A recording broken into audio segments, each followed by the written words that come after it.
What's up, everybody? Welcome in. I'm Pete Mundo. We are HeartlandCollegeSports.com, where we cover the Big 12. And tonight, I will give you the winners and the losers from this week across the Big 12 Conference. So, seems like you guys enjoy it more when I start with our winners this week. And I will do that right after you like the video and make sure you are subscribed. Well, let's start with one of our winners this week, and that is Brett Yormark, the Big 12 commissioner, who announced a deal with PayPal. This came down earlier in the week that Brett Yormark and PayPal have agreed to a deal. It's the Big 12 and the Big 10, and the partnership with PayPal allows them to pay out their student athletes through that platform. So Brett Yormark said on ESPN's Get Up that with July 1 starting the revenue sharing, he says it's a long time coming. I speak for all of collegiate athletics. We need a reliable payment platform to distribute money to our student athletes.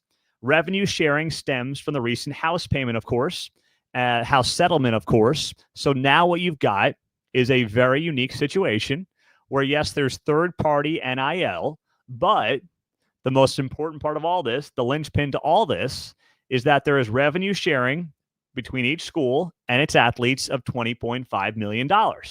So Yormark talked about how they've been talking about this and trying to negotiate this for 14 months, figuring out the best way to do this for everybody involved. And now he's sitting there saying we've got a deal. They are announcing it days before the revenue sharing is set to begin. And for the Big 12, they are once again on the cutting edge here. He says here, when you think about PayPal and Venmo, probably the most culturally relevant payment platform globally, 100 million customers, big opportunity for the Big 12, big for college athletics. And he says here, I truly believe the product is ubiquitous across all campuses. And today, we're announcing 2 conferences, but it's going to go well beyond that moving forward. So Big 12's on the front lines here of all this. And that's, you know what, something we have come to expect with Brett Yormark and how he is handling his business right now as the Big 12 commissioner. My second winner of the week, well, I think you know where I'm going to go here with all this. It has to be BYU. BYU picked up Ryder Lyons out of Folsom, California, a 5-star quarterback who made his commitment, choosing the Cougars over Oregon, USC, Michigan, Ohio State, Ole Miss, and just about every other school in the country. Now, of course, you can look at this and say BYU is now playing the game of being the highest bidder. Maybe. But frankly, if it was your team, you wouldn't care. You wouldn't care one bit if it was your team. And let me add this. You shouldn't care if it's your team. We only seem to care about this when it's not our team, when it's somebody else's team. Our message boards have been on fire the last couple of days on this topic in particular. I would love for you to join us there at HeartlandCollegeSports.com. Interact, free forums, camaraderie amongst Big 12 fans. What more can you ask for on that front? But, you know, the Utah and the BYU fans on our forums like to smash each other in the head once in a while. And Utah fans are saying, hey, you know what? You bought the guy. It is what it is. And BYU's like, maybe we did. Who cares? It's all fair game. It's 2025. If Utah, got them and they paid the most money, you think they'd be sitting there and complaining about it or apologizing for it? Of course not, and nor should they. So for BYU, landing a 5-star quarterback, finding themselves now in, the top couple Big 12 recruiting classes for 2026, top 30 in the nation, top 20 when you look at the average ranking of each prospect, that is big time for BYU. They've shown a willingness to do this in basketball. I didn't know if they were going to go all the way there in football, and that's just because there's so many more bodies, more risk, right? They want to obviously maintain their culture, but I think they can do it with key players at some key positions. And my sense is that that's where this is going to go for BYU. They're going to pick and choose their battles, pick and choose their spots, who they want to go all in on, who they want to pay big time. And then with that, they'll be able to find themselves in a situation where they can go out there and they can basically land that 5-star quarterback who they can now basically say, you're the face of the franchise once you get under center for the next 3-4 years. So that's the name of the game, and BYU is playing it. And it's amazing because there's some schools in the Big 12 that don't want to really play that game. And I'll get to some of those schools coming up here on the show. So my second winner of the week in the Big 12 is BYU, a tremendous addition for them at the most important position in college football, of course, being the quarterback. And congratulations to Ryder Lyons. My third winner, the freshman class of basketball players in the Big 12 Conference. Well, they had a great night in the first round of the NBA draft. 3 Big 12 players went in the first round, and they were off the board very quickly. Happen to all be lottery picks as well, so impressive stuff here for the Big 12. First 14 picks, all 3 were true freshmen last year. Baylor, you had Edgecombe. All right, you had him go. You had BYU's Demon go to the Nets at number 8. And then Arizona's Carter Bryant, going 14 to San Antonio. So this is dang good. You get 3 Big 12 true freshmen that end up going in the top 14 picks. It's a great bounce back for the Big 12. They did not have a single lottery pick 1 year ago. And Matthew wrote about this on the website at heartlandcollegesports.com, that you go out there and you read that piece on the website. You can't miss it. First thing you'll see there, depending on when you're watching this, but it'll be up there.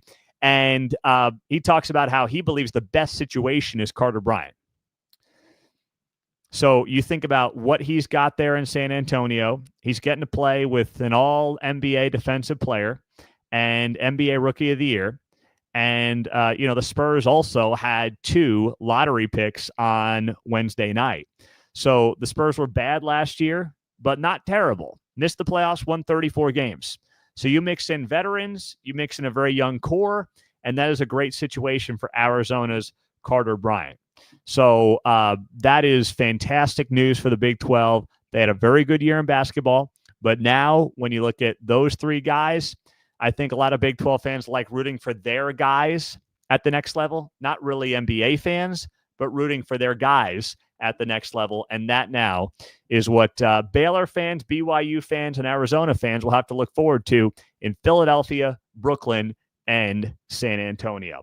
So those are my 3 winners this week in the Big 12 Conference. I'm Pete Mundo. If you are just joining us, please do make sure you are subscribed. And if you're on the podcast, drop us a 5-star rating and review. So appreciate you doing that. And we got merch. All right. I'm rocking some of it right now. And you can win this for free if you leave us a rating and review. Send me a screenshot to Pete Mundo, Mundo, at heartlandcollegesports.com. And every week we'll pick one person to win that free merch. So make sure you get in on it. And we'll also link to the shop in the show notes afterwards. So with that, what do you say we get to it with our 3 losers of the week in the Big 12 Conference? I'm going to start with Mike Gundy and Oklahoma State. Now you might be thinking, what is that all about? Didn't Oklahoma State get a 4-star commitment from Danny Beal this week on the defensive side of the ball? Yeah, sure. Absolutely. But we have been writing pieces all week reacting to the Lindy's Big 12 football preview team by team. Matthew Poston's been doing that for us. And Lindy's predicted Oklahoma State to be absolutely terrible this year. The magazine picked Oklahoma State to finish in 16th place in the Big 12. That is horrible. If you told me 1 year ago that we'd be sitting here a year later and Oklahoma State will have not won a conference game since 2023 and that there would be predictions for 2025 that they would finish in last place in the Big 12, I would have said you are smoking some of the finest stuff you could ever get your hands on, or some of the worst stuff, depending on how you look at it. But here we are. Lindy's predicted that Oklahoma State would finish in dead last. They talk about, of course, the quarterback dilemma and the problems that position has been for the Cowboys.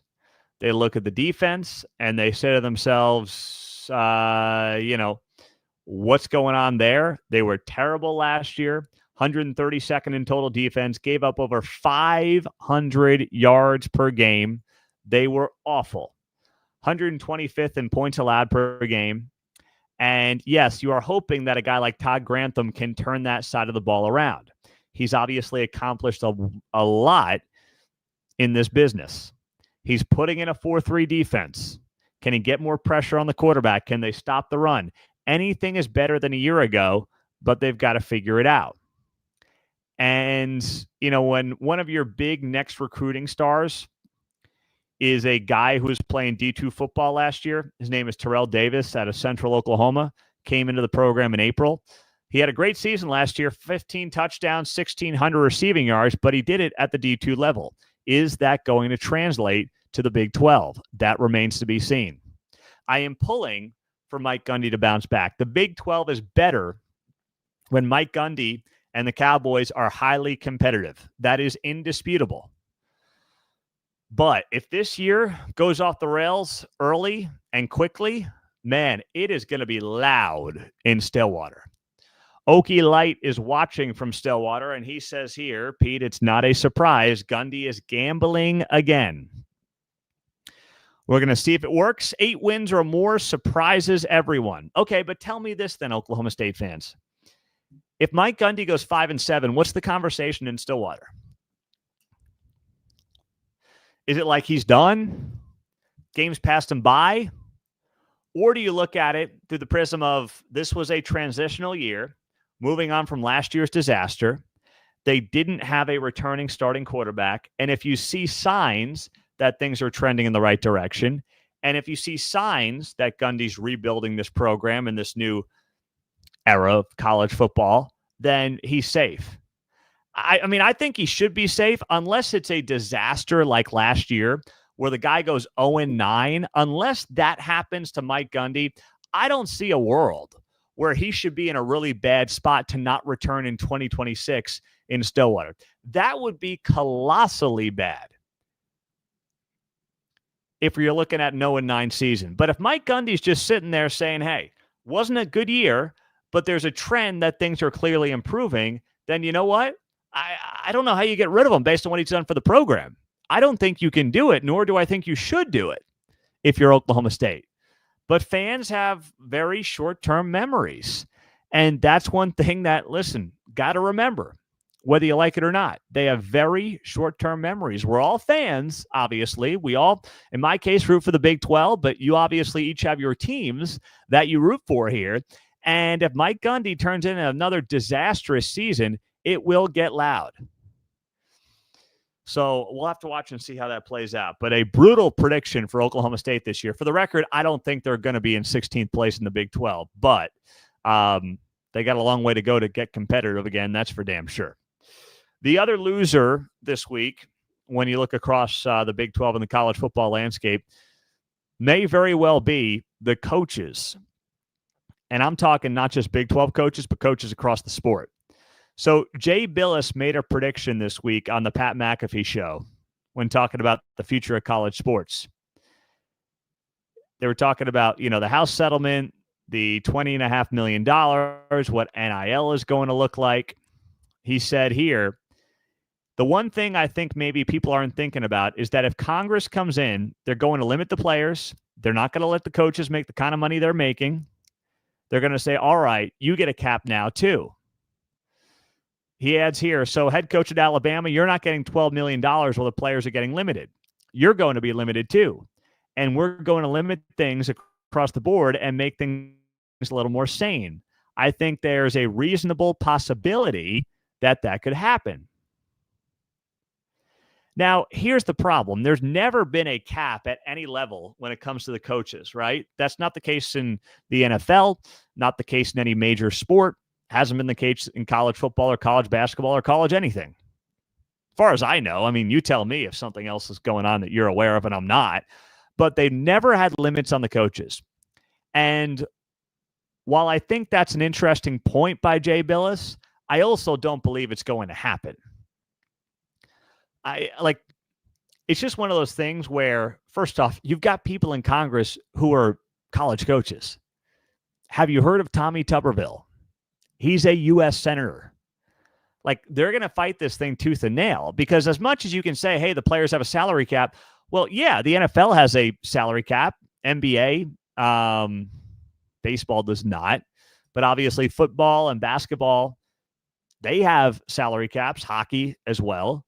So just because you have a salary cap doesn't mean the coaches also get capped. I'm not saying it's not fair. I mean, Congress does a lot of dumb things across the political aisle, so it's not impossible for that to happen. But I think Jay Billis is jumping to a conclusion here that really isn't based in anything. But the fact that he even brought it up, that may trigger somebody if this whole college athletics future does end up in Congress, for just a couple of goobers to be like, you know what? You don't deserve to make $10 million a year. You're not worth $12 million a year.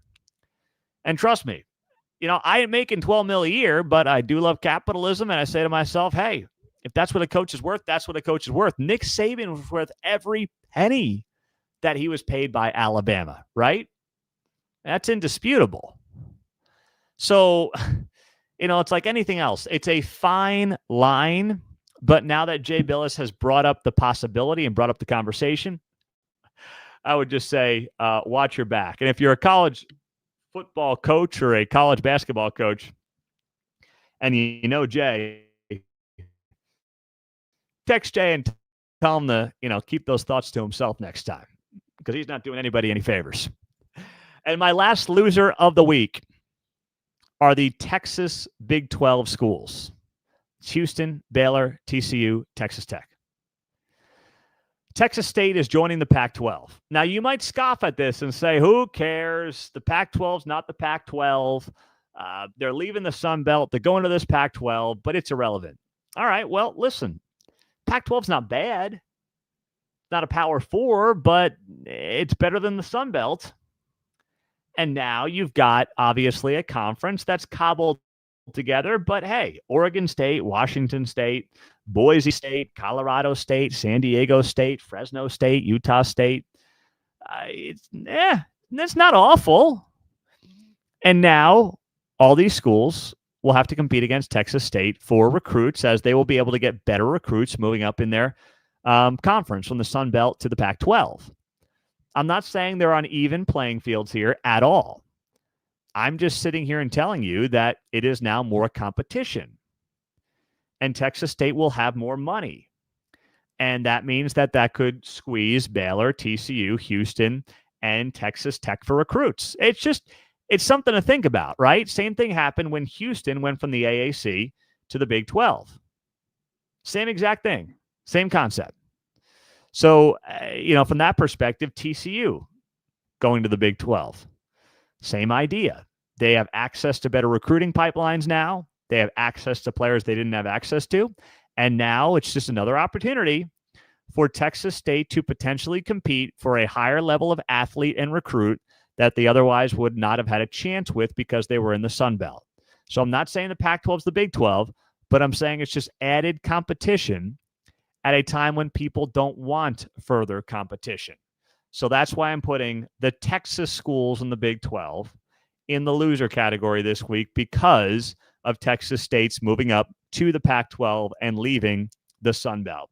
So my winners this week, BYU, 5-star quarterback, of course, coming to BYU and Rider Lions this week. Brett Yormark with his PayPal deal, and great showing for true freshmen in the Big 12 in the NBA draft. 3 lottery picks on Wednesday night. My losers, Oklahoma State and Mike Gundy, picked dead last in Lindy's football preseason magazine. The coaches who could end up, according to Jay Billis, having salary caps on themselves, and the Texas schools in the Big 12 after Texas State announced us moving up to the Pac-12. I'm Pete Mundo. We're Heartland College Sports. We got the merch shop. Find it and leave us, please. We really would appreciate you if you made sure you were subscribed and left that 5-star rating and review on the podcast. Have a great day. Go Big 12, and we'll talk to you soon.